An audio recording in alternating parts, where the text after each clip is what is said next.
The oak tree stood like a solitary sentinel on the ridge above the Montana grasslands, and beneath its sprawling branches sat a woman so absorbed in her book that she didn't hear Blake Carver approaching on horseback until his shadow fell across the pages. "You're trespassing, miss," he said, though his tone held more curiosity than accusation. She looked up with a start, her green eyes wide beneath the brim of a worn bonnet. The book snapped shut in her lap, and Blake caught sight of the title before she could hide it. Some dime novel about outlaws and romance. Her cheeks flushed pink as she scrambled to her feet, brushing dust from her faded calico dress. "I didn't realize," she stammered, tucking a strand of dark auburn hair behind her ear. "There wasn't any fence or sign. I just saw the tree and thought it would be a good spot to read for a while." Blake dismounted, letting his bay gelding graze on the sparse grass. He was a tall man, lean and sun-weathered, with dark hair that touched his collar and eyes the color of storm clouds. At 27, he had worked this land for the better part of a decade, ever since his father died and left him the sprawling cattle ranch that stretched from this ridge down to the creek, 5 miles south. "That tree's been in my family since my grandfather claimed this land back in '65, he said, walking closer. "My grandmother planted it herself, carried the sapling all the way from Kansas." The woman clutched her book to her chest like a shield. "I'm sorry. I'll leave right away." "Didn't say you had to leave," Blake replied, surprising himself. There was something about her that made him want to keep talking, keep her there under the shade a little longer. "Just said you were trespassing. There's a difference." A small smile tugged at her lips. "I suppose there is." "Blake Carver," he said, extending his hand. She hesitated before taking it. Her hand was small and calloused, not the soft palm of a city woman. "Lucia Norton. People call me Lucy. You new to these parts, Lucy?" "Just arrived in Las Animas yesterday," she said. Las Animas was the nearest town, such as it was, a collection of weathered buildings strung along the main road through southeastern Montana territory. "I'm the new school teacher, or I will be, once the term starts in 2 weeks." Blake nodded slowly, taking in this information. Las Animas had been without a proper teacher for nearly a year, ever since the last one married a ranch hand and moved to Oregon. The few children in the area had been making do with lessons from their mothers or going without education entirely. "That's quite a ways to walk from town," he observed. Las Animas was a good 7 miles from where they stood. Lucy shifted her weight, looking embarrassed. "I borrowed a horse from the livery stable. Mr. Peterson said I could take her out for the afternoon. She's tied down by the creek. I wanted to explore a bit, see the land around where I'll be living. And you brought a book." "I always bring a book," she said, her chin lifting slightly, defiant. "Reading is important." "Never said it wasn't," Blake gestured to the tree. "You're welcome to read here whenever you like. I come up here myself sometimes when I need to think. It's the best view on the whole property." He wasn't exaggerating. From this vantage point, the land rolled out in all directions. Golden grassland dotted with cattle, the silver ribbon of the creek cutting through the valley, and beyond that, the purple shadows of distant mountains. The sky stretched overhead, vast and blue, with clouds like scattered cotton. Lucy's expression softened. "That's very kind of you, Mr. Carver." "Blake," he corrected. "Mr. Carver was my father." "Blake," she repeated, and he liked the way his name sounded in her voice. They stood there for a moment, the wind rustling through the oak leaves above them, creating patterns of light and shadow on the grass. Blake knew he should mount up and ride back to the ranch house. There was work waiting. There was always work. But something kept his boots rooted to that spot. "What made you come all the way to Montana?" he asked. "Can't imagine Las Animas was your first choice for teaching." Lucy looked out across the valley, her expression growing distant. I needed a fresh start. My father passed last winter, and there was nothing keeping me in Ohio anymore. When I saw the advertisement for a teacher, it seemed like fate. I'm sorry about your father. Thank you. She was quiet for a moment, then added, he loved books too. He's the one who taught me to read, who made me believe that stories could take you anywhere, even when you were stuck in one place. Blake understood that feeling more than he cared to admit. He had spent years on this ranch, tied to the land by duty and love and the weight of family legacy. Some days the sky felt too big and the horizons too far away, full of places he would never see and lives he would never live. "What are you reading?" he asked, nodding at the book she still clutched. Lucy hesitated, then held it up so he could see the cover. "It's nothing sophisticated. Just a story about a woman who falls in love with an outlaw." "Any good?" "Very," she said, her eyes lighting up. "The writing isn't fancy, but the characters feel real. The outlaw isn't just bad or just good. He's trying to be better, trying to leave his past behind. And she sees that in him when no one else does." Blake found himself smiling. "Sounds like he's lucky to have her." "I think they're both lucky to have found each other," Lucy said. Then she blushed again, as if realizing how earnest she sounded. "I should probably head back." "I don't want to keep the horse out too long." "I'll ride down with you," Blake offered. "Make sure you find your way back to the creek." They walked side by side down the gentle slope, Blake leading his gelding by the reins. The afternoon sun was warm on their backs, and grasshoppers leaped out of their path with whirring wings. Lucy asked him about the ranch, and he found himself talking more than he usually did, telling her about the cattle operation, the hired hands who worked for him, the challenges of making a living off the land. "It sounds like hard work," she said. "It is, but it's honest work, and it's mine." When they reached the creek, Lucy's borrowed mare was grazing peacefully among the cottonwood trees. Blake helped her mount, his hand steadying her elbow as she settled into the saddle. She looked down at him, shading her eyes against the sun. "Thank you for not running me off your property," she said. "Thank you for keeping that tree company. It gets lonely up there." Lucy smiled, really smiled this time, and Blake felt something shift in his chest. "Maybe I'll come back if the invitation stands." "It does," he said. "Anytime." He watched her ride away, following the creek path that would eventually lead back to the main road into Las Animas. When she was out of sight, he mounted his own horse and headed home, but his mind stayed fixed on the image of her sitting under his grandmother's oak tree, lost in a world of words and stories. Over the next week, Blake found excuses to ride up to the oak tree more often than usual. He told himself he was checking the fence line or looking for stray cattle, but the truth was simpler and more complicated. He was hoping to see Lucy again. She didn't come back right away, and he felt foolish for expecting her to. She was probably busy preparing for the school term, getting her lessons ready, settling into whatever accommodations Las Animas had provided for her. He had no claim on her time or attention. They had shared one conversation under a tree. That was all.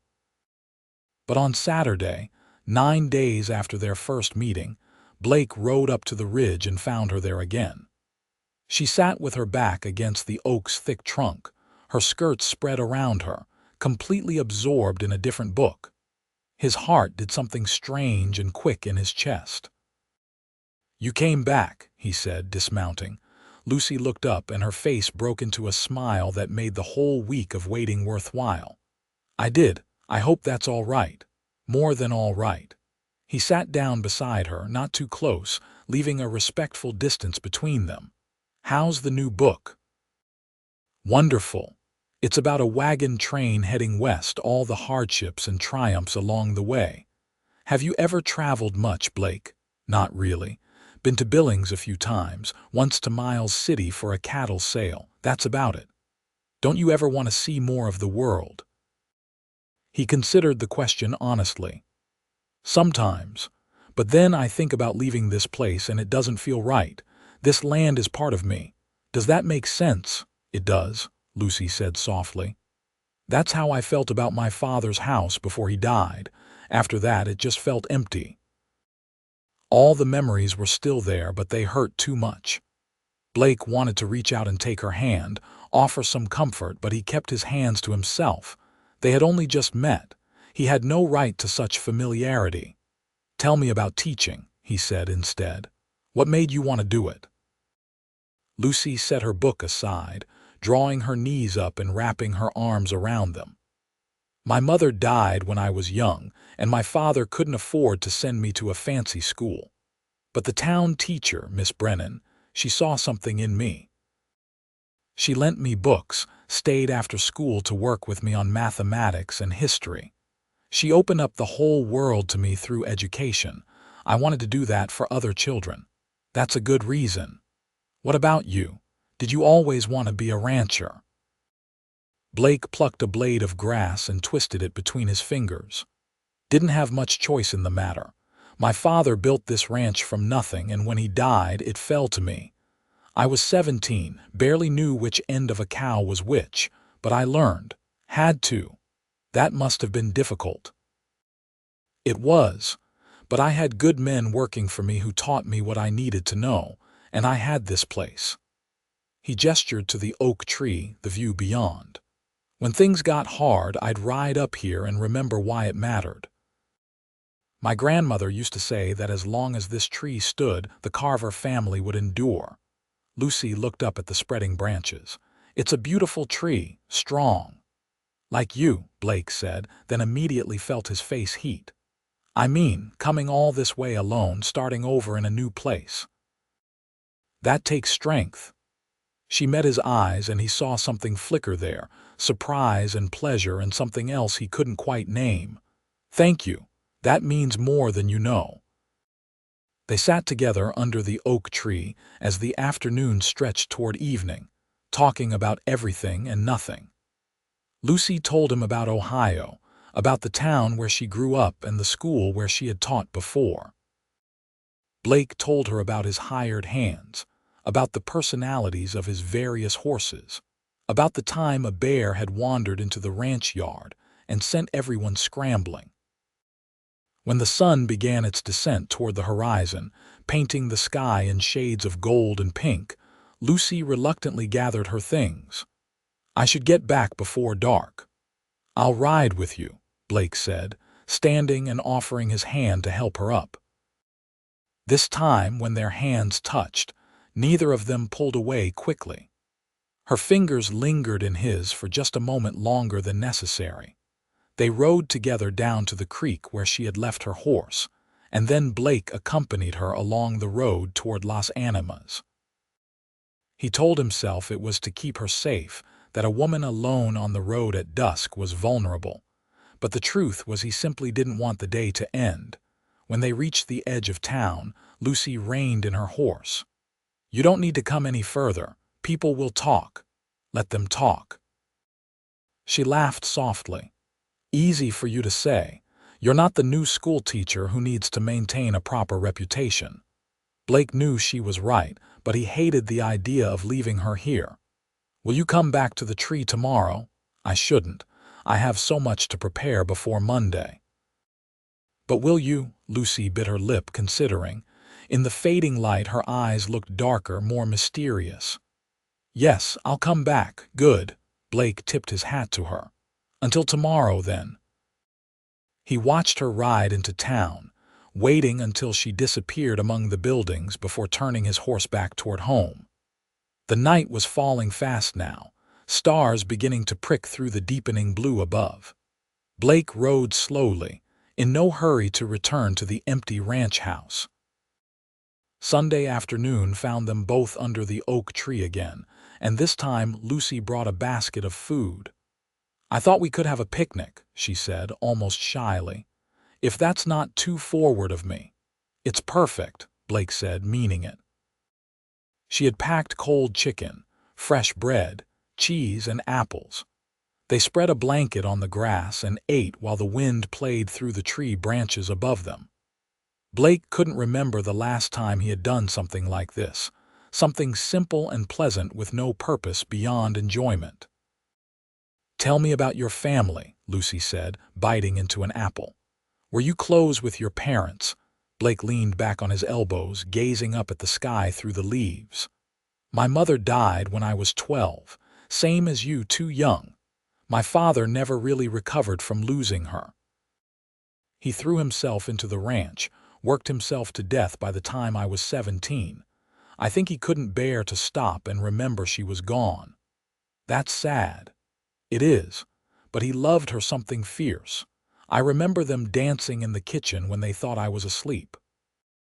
She'd be humming some tune and he'd spin her around and they'd both be laughing." Blake smiled at the memory. "I used to think that was what love looked like, that kind of joy, even in the middle of a hard life." Lucy was quiet for a moment. "My parents had that too before my mother got sick." "I'd forgotten, but hearing you talk about yours brought it back. My father used to read to her every night, even near the end when she could barely stay awake. He said the sound of his voice comforted her." "That's beautiful." It was, and it's probably why I love books so much. They were there during the happiest times and the saddest ones. They were constant. Blake sat up and looked at her directly. "Is that why you always have one with you? Maybe. Or maybe I just believe the best stories are the ones we live inside, even if it's only in our imagination." She paused, her expression turning playful. "Although I have to say, this story I'm living right now is turning out better than most of the ones I read." "Is that so?" "It is. I certainly never read about a cowboy who let a strange woman trespass on his property and then kept inviting her back." Blake grinned. "Well, you're not a very good trespasser. You keep asking permission." Lucy laughed, and the sound was like music. They finished their picnic as the afternoon wore on, talking and laughing, falling into an easy rhythm that felt both new and oddly familiar, as if they had known each other much longer than a handful of days. When it was time for Lucy to leave, Blake helped her pack up the basket and walked her down to where she had tied her horse. But before she could mount, he caught her hand. "Lucy, I know we haven't known each other long, but I want you to know something." He struggled to find the right words, unused to speaking what was in his heart. "These past few days, getting to know you, they've been the best I've had in a long time. Maybe ever." Her eyes went soft. "For me too, Blake. Can I call on you properly?" "Come into town, take you to dinner at the hotel." "I'd like that very much." He helped her onto her horse, his hands lingering on her waist perhaps longer than strictly necessary. She looked down at him, her face flushed and happy, and Blake felt something settle into place inside him, like a key turning in a lock. The next day was Monday, the first day of the school term. Blake knew Lucy would be busy with her students, so he forced himself to focus on ranch work. He and his hired hands spent the day mending fences in the south pasture, hard physical labor that usually cleared his mind. But today, his thoughts kept drifting back to auburn hair and green eyes and the sound of Lucy's laughter. That evening, after he had washed up and changed into clean clothes, Blake rode into Las Animas. The town was quiet in the fading light, a few people moving between the buildings, lights beginning to glow in windows. He found the schoolhouse easily enough, a small building at the far end of the main street. Lucy was still there. He could see lamplight through the windows. Blake tied his horse to the rail and knocked on the door. After a moment it opened and Lucy stood there in the threshold, looking surprised and pleased. "Blake, what are you doing here? Came to see how your first day went." She stepped back to let him in. The schoolhouse was simple but tidy, with rows of desks facing a blackboard at the front. Papers covered Lucy's desk, lesson plans and exercises, and Blake could see she had been working late into the evening. "It went well," she said, her face lighting up as she talked. "I have 14 students, ranging from 6 years old to 15. They're all at different levels, which will be challenging, but they're eager to learn. Most of them, anyway. There's one boy, Tommy Henderson, who seems determined to cause trouble, but I think we'll get along eventually."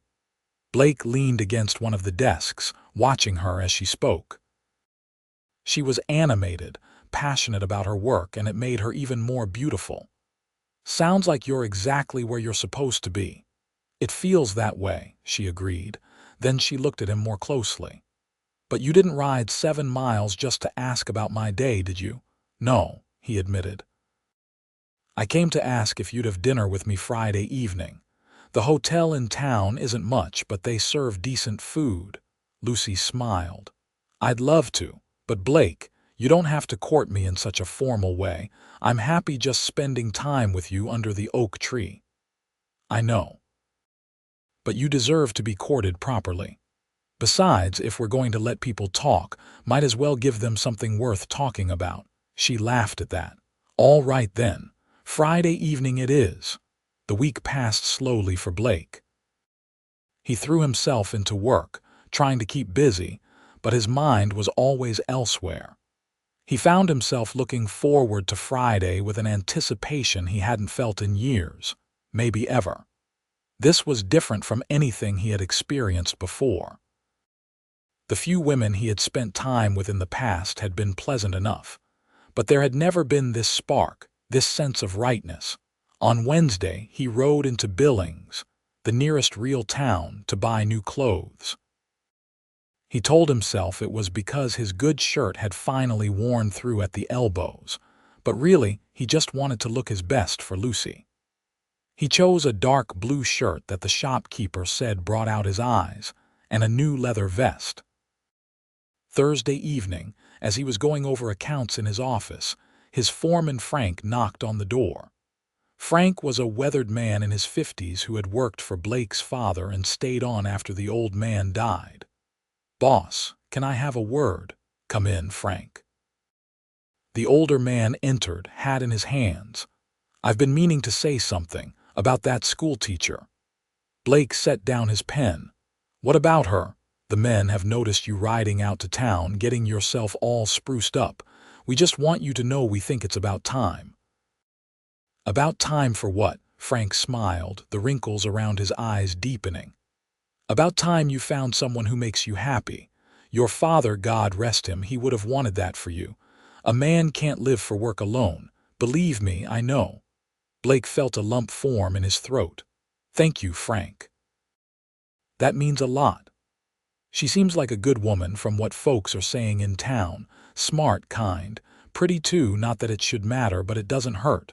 Frank shifted his weight. "Just don't let her slip away, boss. Life's too short for regrets." Friday finally arrived. Blake spent the morning working with unusual energy, burning off nervous excitement. He bathed and shaved carefully, put on his new clothes, and rode into Las Animas in the late afternoon. Lucy was staying in a small house behind the general store, quarters provided by the town for the teacher. When Blake knocked on the door, she answered wearing a dress he hadn't seen before, deep green that brought out her eyes. Her hair was pinned up with a few soft curls framing her face. "You look beautiful," he said. She blushed. "Thank you. You look rather handsome yourself." The hotel dining room was modest but clean, with checkered tablecloths and candles on each table. Several townspeople were there, and Blake felt their eyes on him and Lucy as they entered. He held his head high, offering Lucy his arm, proud to be seen with her. They ordered roast beef and potatoes, and as they ate, the conversation flowed as easily as it had under the oak tree. Lucy told him funny stories about her students, about Tommy Henderson putting a frog in another girl's desk, and how Lucy had calmly caught the frog and used it as the basis for a science lesson. "You're a natural teacher," Blake said. "I hope so."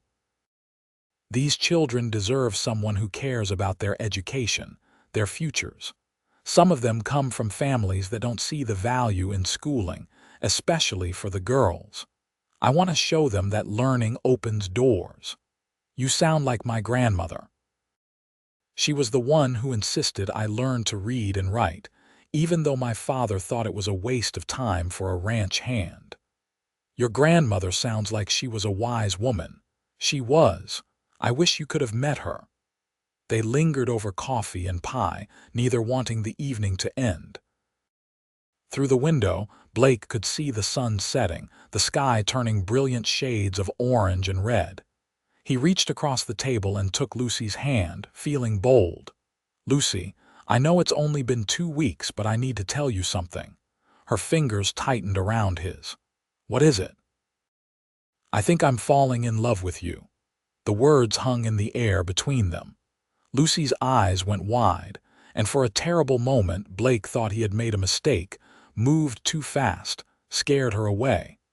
But then her face softened into the most tender expression he had ever seen. "I think I'm falling in love with you too," she whispered.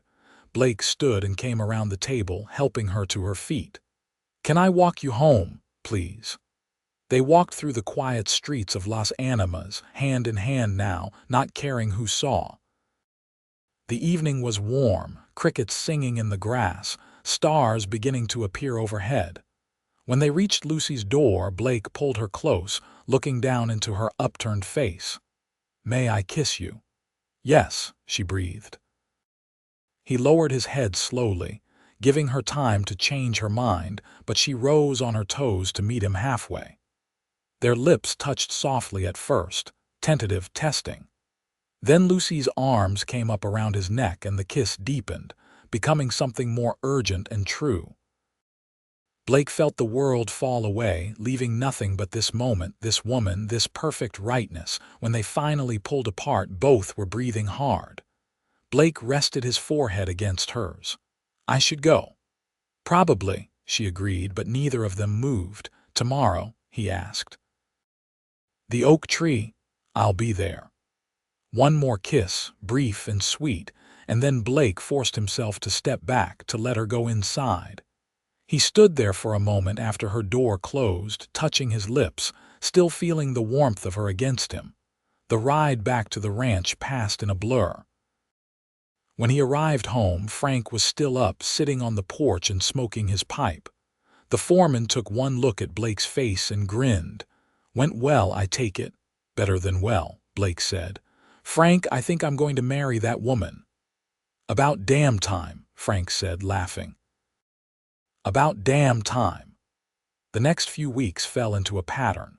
Blake and Lucy spent every spare moment together, meeting under the oak tree on weekends and some evenings after she finished at the school. They talked about everything under the sun, learning each other's hopes and dreams and fears. Blake told her about his wish to expand the ranch, maybe start breeding horses alongside the cattle. Lucy shared her dream of eventually starting a library in Las Animas, a place where everyone could access books regardless of their circumstances. "We could do it together," Blake said one afternoon as they lay side by side on a blanket beneath the oak. "You run the library, I'll donate the land to build it on. Make it a real place, not just a dream." Lucy turned her head to look at him, her eyes shining. "You mean that?" "Every word." "I want to build a life with you, Lucy. A real life, full of all the things we both care about." She kissed him then, long and deep, and Blake felt his heart expand with happiness. Everything he had ever wanted was right here in this woman, on this piece of land beneath his grandmother's tree. But not everyone in Las Animas was happy about their courtship. One evening in late September, Blake stopped by the general store to buy supplies and overheard a conversation that made his blood run cold. "It's not proper," a woman's voice said. "Mrs. Henderson, Tommy's mother. A schoolteacher needs to maintain certain standards. Carrying on with a man, unmarried, spending all her time alone with him." "They're courting," the shopkeeper's wife replied. Nothing wrong with that. Courting should happen in town where people can see, not out on his ranch where God knows what goes on. If she doesn't watch herself, the school board might decide to replace her. Blake stepped around the corner, making his presence known. Both women startled, their faces flushing with embarrassment at being overheard. "Evening, ladies," Blake said coolly. "Mrs. Henderson, I couldn't help but overhear. If you have concerns about Miss Norton's conduct, I suggest you bring them to me directly. Lucy is a good woman, and I won't have her reputation damaged by gossip." Mrs. Henderson lifted her chin. "I'm just saying what others are thinking, Mr. Carver. A schoolteacher has responsibilities to the community, and she's fulfilling them admirably. Your son Tommy is doing better in his studies, isn't he? Lucy told me he's actually starting to enjoy mathematics." That took some of the wind out of Mrs. Henderson's sails. "Well, yes, his marks have improved. Then maybe you should focus on that instead of spreading rumors." Blake paid for his supplies and left, but the encounter troubled him. That evening he rode straight to Lucy's house. She opened the door in her dressing gown, clearly preparing for bed, but when she saw his face, she pulled him inside quickly. "What's wrong?" Blake told her about the conversation at the store. Lucy's face grew pale, then angry. "That's ridiculous. We haven't done anything improper." "I know. But Mrs. Henderson has a point about appearances. Lucy, I don't want to put your position at risk." He took her hands in his. "We should get married," she blinked at him. "What? Marry me? Not because of gossip, though that would certainly solve the problem, but because I love you. Because I want to spend every day for the rest of my life with you. Because when I think about the future, you're in every part of it." Lucy's eyes filled with tears. "Blake, you're supposed to ask, not announce." He dropped to one knee right there in her small kitchen, still holding her hands. "Lucy Norton, will you marry me? Will you be my wife, share my life, put up with my stubbornness and my long days working and my obsession with that oak tree?" "Yes," she said, tears spilling down her cheeks. "Yes, of course I'll marry you." Blake stood and swept her into his arms, kissing her with all the love and relief and joy he felt. When they finally broke apart, both were laughing and crying at the same time. "We should do it soon," Lucy said, "before the gossips can do any real damage. How about next weekend? Judge Morris can marry us. We'll have a simple ceremony. Unless you want something bigger." Lucy shook her head. "I just want you. Everything else is just decoration." They were married the following Saturday in a simple ceremony at the church in Las Animas. Lucy wore a dress of cream-colored silk that she had saved from her mother, altered to fit her.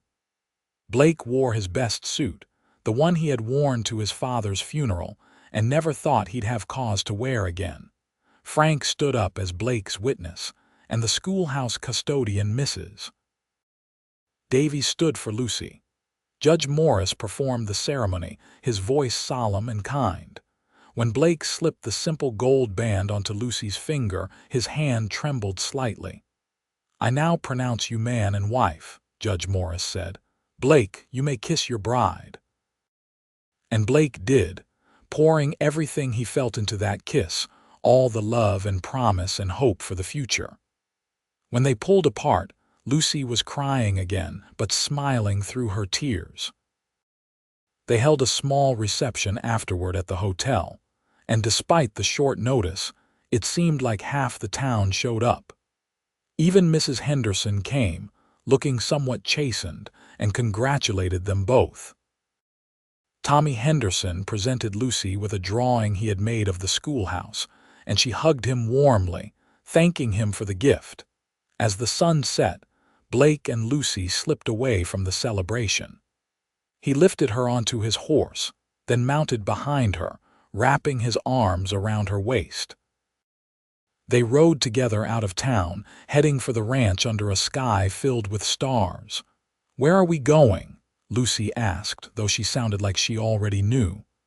"To the oak tree," Blake said. where it all started. They reached the ridge as the last light faded from the sky. Blake helped Lucy down and spread a blanket on the grass beneath the tree's spreading branches. They lay down together, looking up at the stars through the leaves. "Are you happy?" Blake asked softly. Lucy turned in his arms to face him. "Happier than I ever thought possible. When I came to Montana, I thought I was just looking for a job, a fresh start. I never imagined I'd find home." "You are home," Blake said. "With me, you'll always be home." They made love that night under the oak tree, gentle and tender and full of wonder. Afterward, they lay wrapped in each other's arms, listening to the wind in the leaves and the distant call of a coyote. "We should probably go to the house," Lucy murmured drowsily. "It's getting cold." "In a minute," Blake said, holding her closer. "I just want to stay here a little longer. This place is special. My grandmother's tree, the spot where I found you reading that first day. This is where our story really began." Lucy snuggled against his chest. "Tell me about your grandmother again. I want to know everything about her, about your family." So Blake told her stories as they lay beneath the stars. He told her about his grandmother, Rose, who had been a strong woman with gentle hands and a fierce determination to build something lasting in this wild land. He told her about how his grandfather had loved Rose so much he had built her this ranch with his own 2 hands, working until his fingers bled to give her the home she deserved. "That's beautiful," Lucy whispered. "That kind of love, it echoes through generations." "It does." And now, we get to add our chapter to the story. Eventually, they did make their way down to the ranch house. Blake carried Lucy over the threshold and she laughed, saying it was traditional even if they had already consummated the marriage under the stars. The house was simple but well built, with a large main room, a kitchen, 2 bedrooms, and Blake's office. Lucy walked through it slowly, taking everything in, already mentally rearranging and decorating. "It needs a woman's touch," Blake said, watching her. "It needs our touch," Lucy corrected. "This is our home now, together." Life settled into a new rhythm after the wedding. Lucy continued teaching during the week, and Blake threw himself into his ranch work. But the evenings were theirs, spent together in their home, talking and laughing and learning the intimate details of married life. On weekends, they often rode up to the oak tree, and Lucy would bring a book and read aloud while Blake listened, his head in her lap. Winter came to Montana with sudden ferocity. Snow fell heavy and deep, and the temperature plummeted. Blake worried about the cattle, about the hands working in the brutal cold, about keeping the house warm enough. But having Lucy there made everything bearable. She would have hot coffee ready when he came in from the cold, and warm meals waiting. And at night, they would curl up together under piles of blankets and share body heat. The school closed for 2 weeks during the worst of the weather, and Lucy used the time to truly make the house a home. She sewed curtains for the windows, arranged Blake's sparse collection of books on a shelf, brought in pine boughs to make the room smell fresh. She also started teaching Blake to cook more than just basic trail food, and though he was a reluctant student at first, he found he enjoyed working alongside her in the kitchen. "You're spoiling me," he told her one evening as they made bread together, their hands covered in flour. "Good," Lucy said, standing on tiptoe to kiss him, leaving a white floury mark on his nose. "You deserve to be spoiled." Christmas came, and they celebrated quietly together. Blake gave Lucy a beautiful leather journal with blank pages. "For your stories," he said. "I know you like to read them, but maybe you have some of your own to tell." Lucy was deeply touched. She gave him a hand-knitted scarf in deep blue, soft wool that she had been working on secretly for weeks. "To keep you warm when you're out with the cattle." They spent Christmas Day in bed, warm under the blankets, talking and making love and dreaming about the future. Lucy wondered aloud if they might have children soon, and Blake said he hoped so, that he wanted to fill this house with life and laughter. As winter eased into spring, Lucy discovered she was pregnant. She told Blake one evening in April, when the first wildflowers were beginning to push through the melting snow. He was in the barn tending to a mare who was about to foal, and Lucy came to find him there. "Blake, I have something to tell you." He looked up from checking the mare's legs, saw something in Lucy's face, and immediately set down his tools. "What is it? Are you all right?" "I'm fine. Better than fine." She took his hands and placed them on her still flat belly. "We're going to have a baby." For a moment, Blake just stood there, stunned.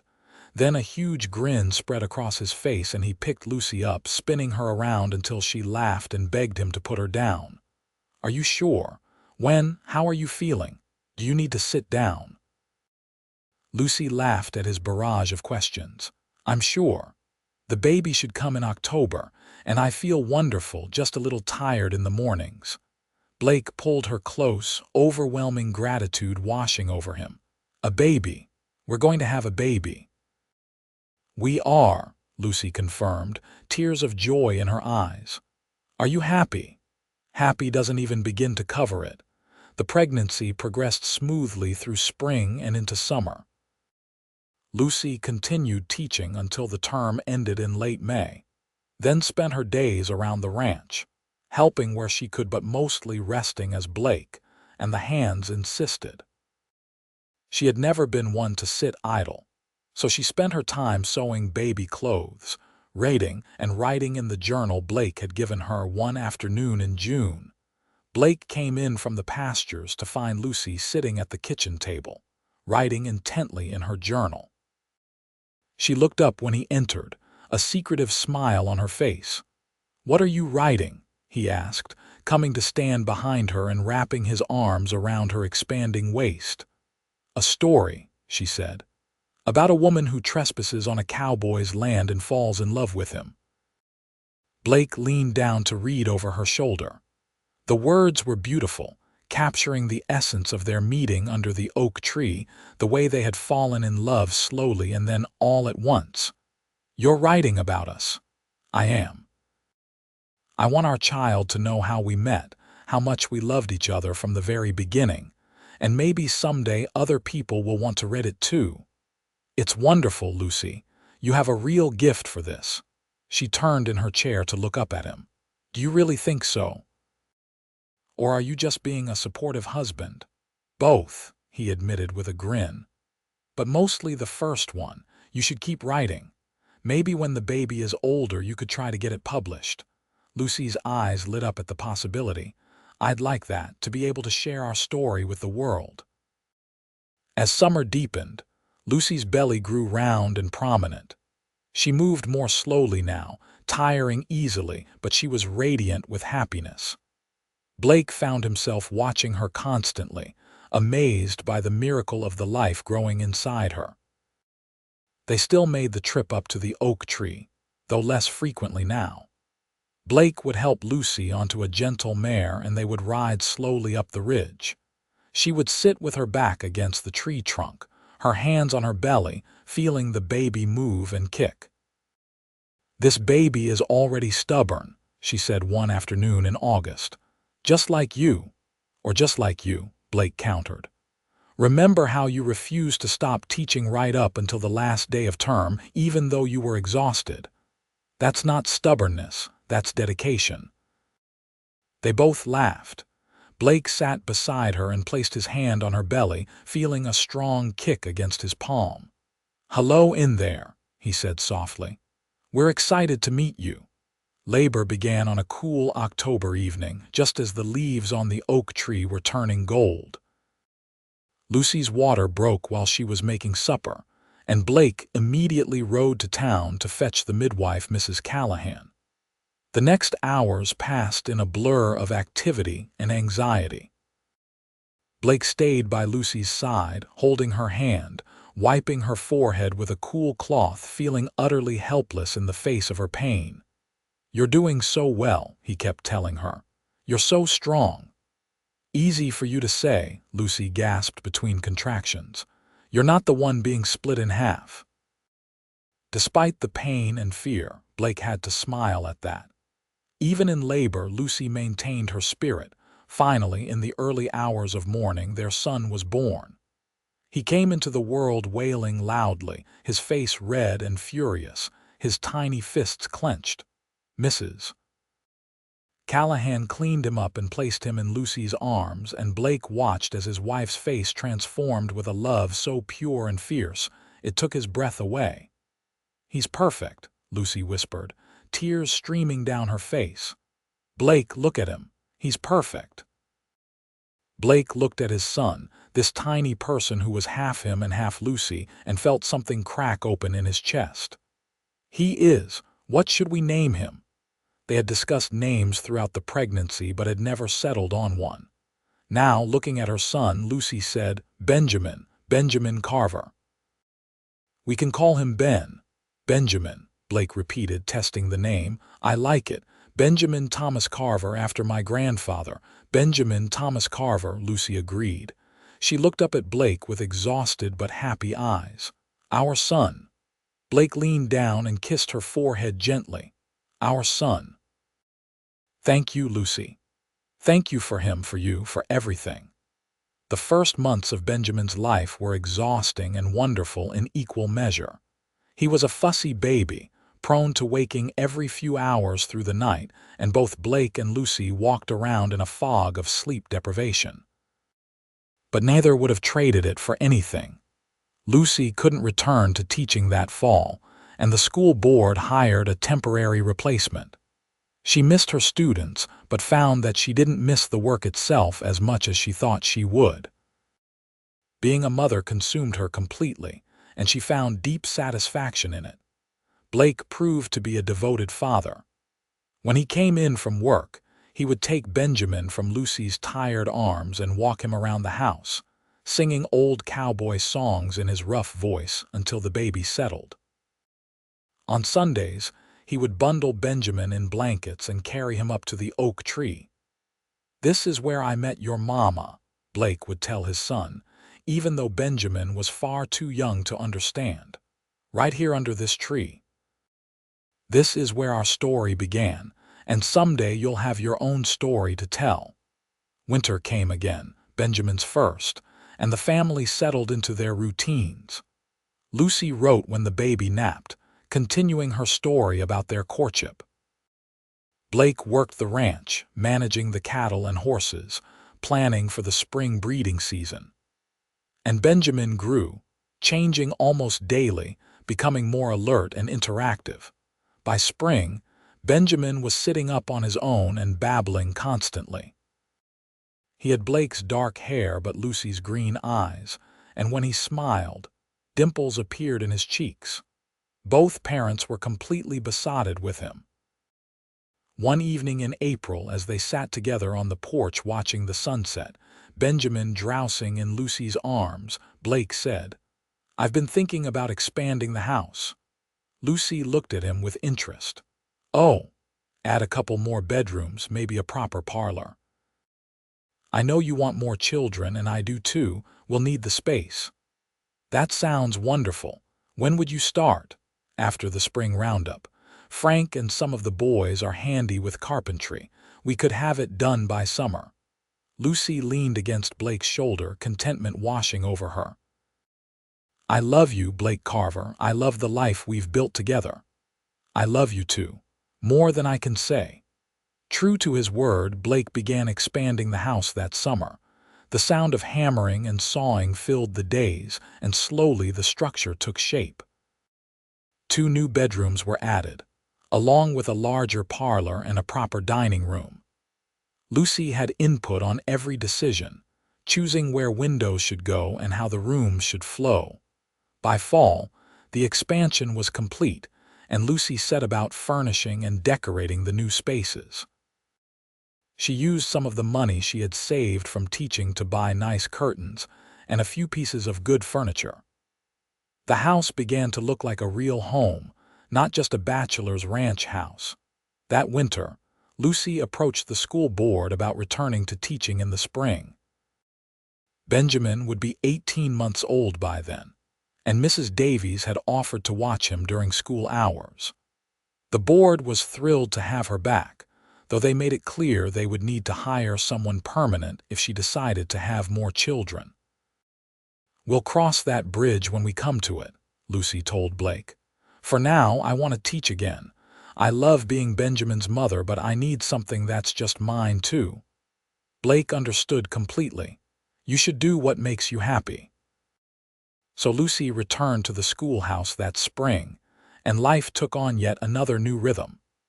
She would leave Benjamin with Mrs. Davies in the morning, teach her students, then come home in the afternoon to her son and husband. It was exhausting juggling both roles, but Lucy thrived on the challenge. As summer approached, she realized she was pregnant again. This time the news came with mixed emotions. She loved Benjamin and wanted more children, but she had just gotten back to teaching. She worried about what the school board would say. When she told Blake, he immediately saw her concerns. "Whatever you want to do, I'll support you," he said. "If you want to keep teaching as long as possible, we'll make it work. If you want to stay home, that's fine too." "I want to finish the school year," Lucy decided. "After that, we'll see." The second pregnancy was harder than the first. Lucy was chasing after an active toddler while dealing with morning sickness and exhaustion. She taught until the term ended in May, then gratefully turned her duties over to the temporary replacement. Their daughter was born in December, in the middle of a snowstorm. She came faster than Benjamin had, and Blake barely had time to fetch Mrs. Callahan before Lucy was pushing. The baby girl arrived red-faced and squalling with a shock of dark hair. "She's beautiful," Blake said, cradling his daughter carefully. "She looks just like you." They named her Rose after Blake's grandmother. She was a calmer baby than Benjamin had been, content to nurse and sleep for long stretches. Benjamin, now nearly 2 years old, was fascinated by his baby sister, wanting to touch her constantly and bring her his toys. With 2 young children, the house that had seemed so spacious now felt full of life and noise. Blake hired a woman from town, Mrs. Murphy, to come help Lucy during the days. This allowed Lucy time to rest and also to continue writing.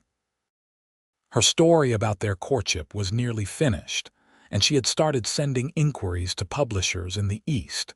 The years flowed by in a blur of children and work and love. Benjamin grew into a serious, thoughtful boy who loved following his father around the ranch. Rose was more adventurous, climbing trees and catching frogs, much to Lucy's amusement. When Benjamin was 5 and Rose 3, Lucy discovered she was pregnant again. "I think this might be the last one," she told Blake. 3 seems like a good number." Their third child, a son they named William, was born in the autumn of 1883. He was a happy, easy baby who rarely fussed and smiled at everyone. With 3 children, Lucy decided definitively to leave teaching.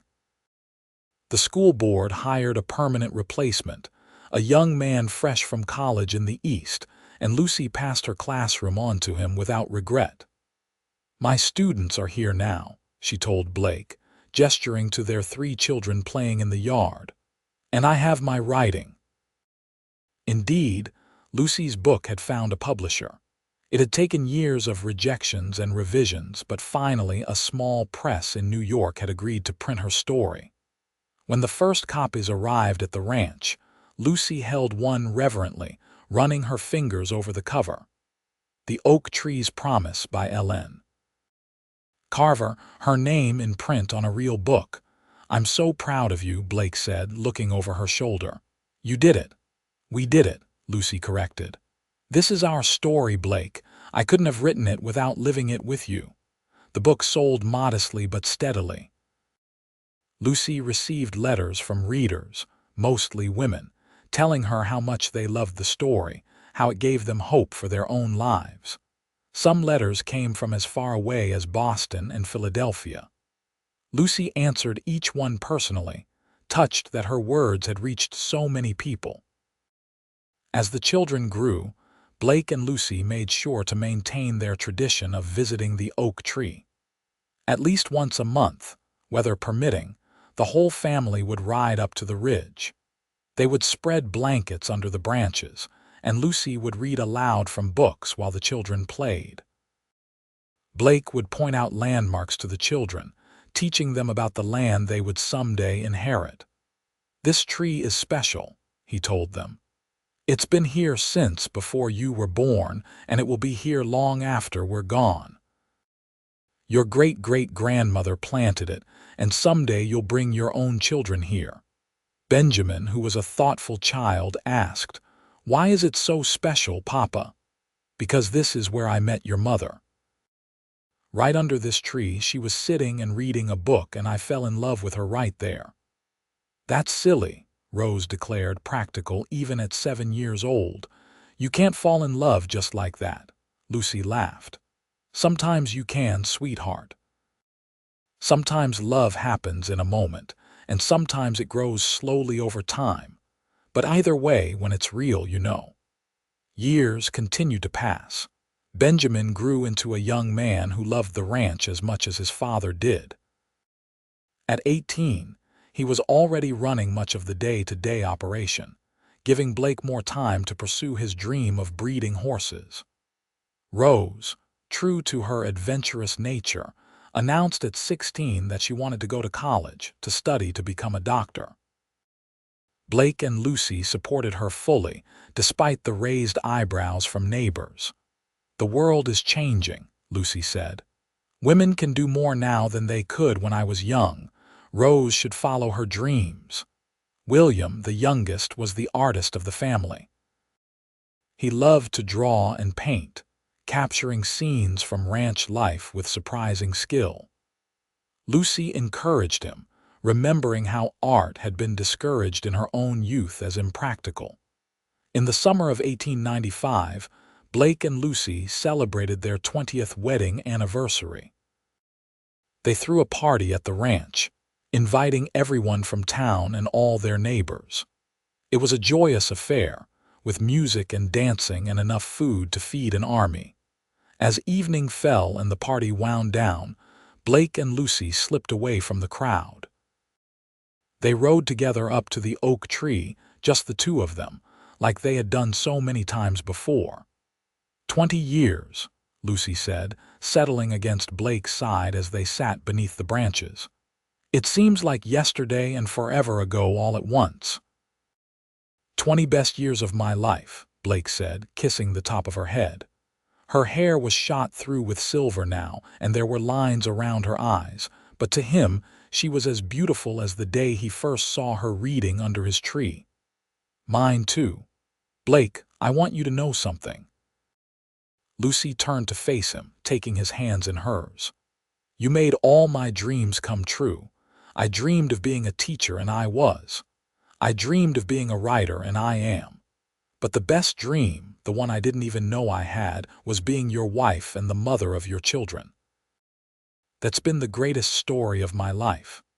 Blake felt his throat tighten with emotion. "Lucy Norton, I'm going to love you until my last breath and beyond. You took a lonely cowboy and gave him everything worth living for."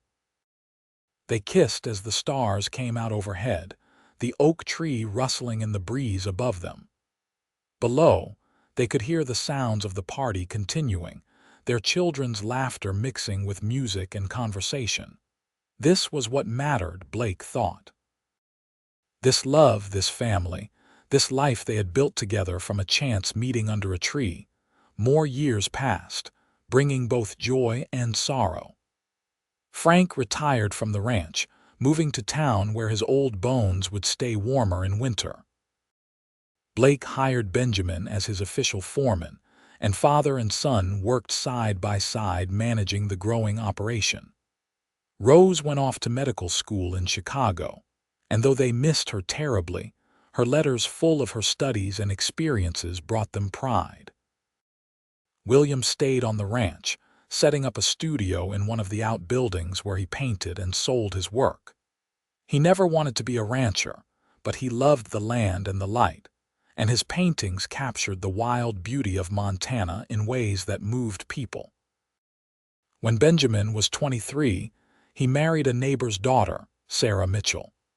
She was a kind, hard-working young woman who fit seamlessly into the family. Blake and Lucy welcomed her warmly, and Lucy found herself thinking about how the cycle continued, how love and family perpetuated through generations. Sarah became pregnant quickly, and 9 months later, Lucy and Blake became grandparents to a little girl named Emma. Holding that baby in her arms, Lucy felt the circle complete. Her own grandmother had held her this way, her mother had held her, she had held her own children, and now here was a new generation. "We're going to be the ones telling stories now," Lucy said to Blake as they sat on the porch, Emma sleeping peacefully in Lucy's arms. "The old folks with all the tales." "I'm all right with that," Blake said. "We've got good stories to tell." When Lucy was 55 and Blake 57, Lucy's second book was published. This one was different from the first, a collection of short stories about life in Montana, about ranchers and teachers and ordinary people living extraordinary lives.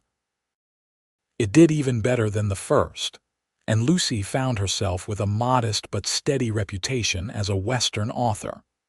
Rose completed medical school and returned to Montana, setting up a practice in Billings. She married a fellow doctor, and they had twin boys, adding 2 more grandchildren to the growing family. William married late, at 30, to an artist he met at a show in Billings. They decided not to have children, preferring to focus on their art, and Blake and Lucy supported that choice completely. "Different paths for different people," Lucy said. "That's how it should be."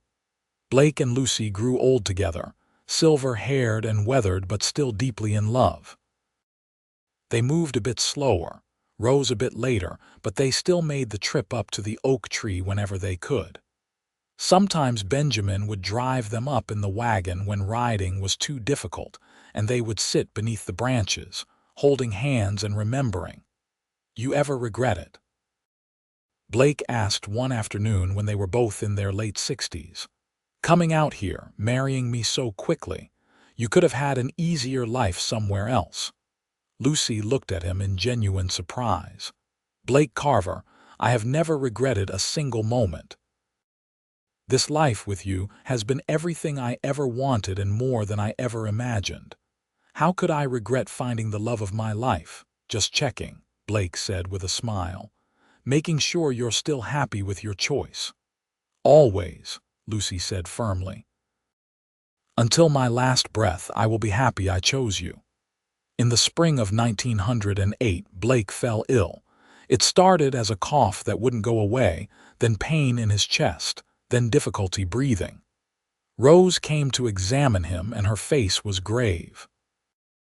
"His heart is failing," she told Lucy privately. "There's nothing I can do except make him comfortable." Lucy refused to accept it at first. Blake was strong, had always been strong. But as the days passed and he grew weaker, she had to face reality. She moved a bed into the parlor so he wouldn't have to climb stairs, and she sat with him constantly, holding his hand and reading to him from his favorite books. Benjamin and Sarah came with little Emma, now 15 and beautiful. William and his wife came from their home in Billings. Even Rose traveled from her practice to be with her father. The whole family gathered at the ranch, filling the house with love and sorrow. On a warm evening in May, when the wildflowers were blooming and the oak tree was full of new green leaves, Blake asked Lucy to take him outside. Benjamin and William carried their father out to the porch, settling him in a chair where he could see the ridge where the oak tree stood. "I wish I could go up there one more time," Blake said, his voice weak but clear. "I'll take you," Benjamin said. "We'll carry you up in the wagon." So the family made the journey one last time. the whole group of them traveling up to the oak tree. They settled Blake on blankets beneath the branches, and he lay there looking up at the leaves, at the sky beyond, at the faces of the people he loved most in the world.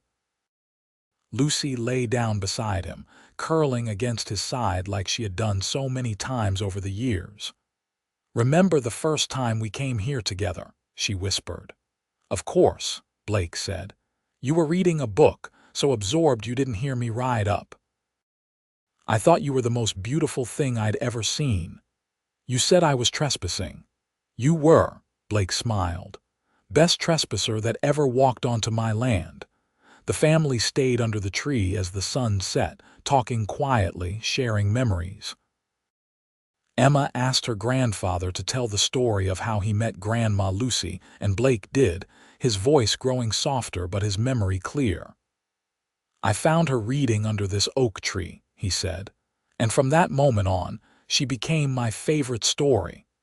Every day with her was a new chapter, a new adventure. Some parts were hard, and some parts were sad, but the whole story was beautiful. You understand? Find yourself someone who makes your life into a story worth telling." Those were the last words Blake Carver spoke. As the stars came out overhead, with his family surrounding him and Lucy holding his hand, he closed his eyes and didn't open them again. He died as he had lived under his grandmother's oak tree, surrounded by love. Lucy didn't cry at first. She just held Blake's hand, feeling it grow cold in hers, and stared up at the tree branches. The grief would come later, crashing over her like a wave, but in that moment she felt only gratitude. Gratitude for every day they had shared, every moment of joy and struggle and ordinary life. "Thank you," she whispered to him. "Thank you for everything." The funeral was held 3 days later, and it seemed like half of Montana showed up. Blake had been well loved and respected, a good man who treated people fairly and kept his word. They buried him on a hill overlooking the ranch, where he could watch over the land he had loved. Lucy moved through the following months in a haze of grief. She kept expecting to see Blake come through the door, to hear his voice calling her name. The house felt too empty, too quiet, even with Benjamin and Sarah living there with Emma. William wanted Lucy to come live with him in Billings, and Rose suggested a house in town, but Lucy refused. "This is my home," she said firmly. "Blake and I built our life here. I'm not leaving." She spent her days writing, pouring her grief and love into words. She started a new book, this one about a long marriage, about growing old with someone, about the joy and sorrow of watching life unfold. It was the most honest thing she had ever written. She also spent time with Emma, teaching her granddaughter to love books the way Lucy herself had been taught. They would sit together on the porch, reading aloud to each other, and Lucy would tell stories about Blake, keeping his memory alive for the next generation. One afternoon in early fall, Lucy asked Benjamin to take her up to the oak tree. He drove her up in the wagon, helped her settle against the trunk, then tactfully withdrew to give her privacy. Lucy sat beneath the tree, touching the rough bark, remembering. She had spent so much of her life under these branches. This was where she had met Blake, where they had courted, where they had brought their children, where Blake had died. The tree had been witness to her entire adult life. "I miss you," she said aloud, not caring that Blake couldn't hear her. "Every day I wake up and reach for you, and you're not there. The world is less without you in it." She pulled out her journal and began to write, letting the words flow freely. She wrote about love and loss, about memory and longing, about gratitude for having had something so precious even if it had to end. As the sun began to set, painting the sky in shades of gold and rose, Lucy felt a sense of peace settle over her. Blake was gone, but their love remained. It lived in their children and grandchildren, in the ranch they had built together, in the stories she had written. Love like theirs didn't end with death. It echoed forward through time. Lucy lived for 8 more years after Blake's death, staying active and engaged with her family. She published 2 more books, both successful. She saw Emma grow into a beautiful young woman who decided to become a teacher, following in her grandmother's footsteps. She attended Benjamin and Sarah's 25th wedding anniversary celebration. She met William's adopted daughter, a little girl they had taken in when she was orphaned. She watched Rose's twin boys graduate from college, but Lucy never remarried or even considered it. Blake had been her one great love, and she was content with the years they had shared. She kept his memory alive through her stories, both the ones she wrote and the ones she told, making sure her grandchildren knew what a remarkable man their grandfather had been. In the summer of 1916, Lucy celebrated her 73rd birthday. The whole family gathered at the ranch for a party, and she presided over the celebration like a queen, happy and content surrounded by the people she loved.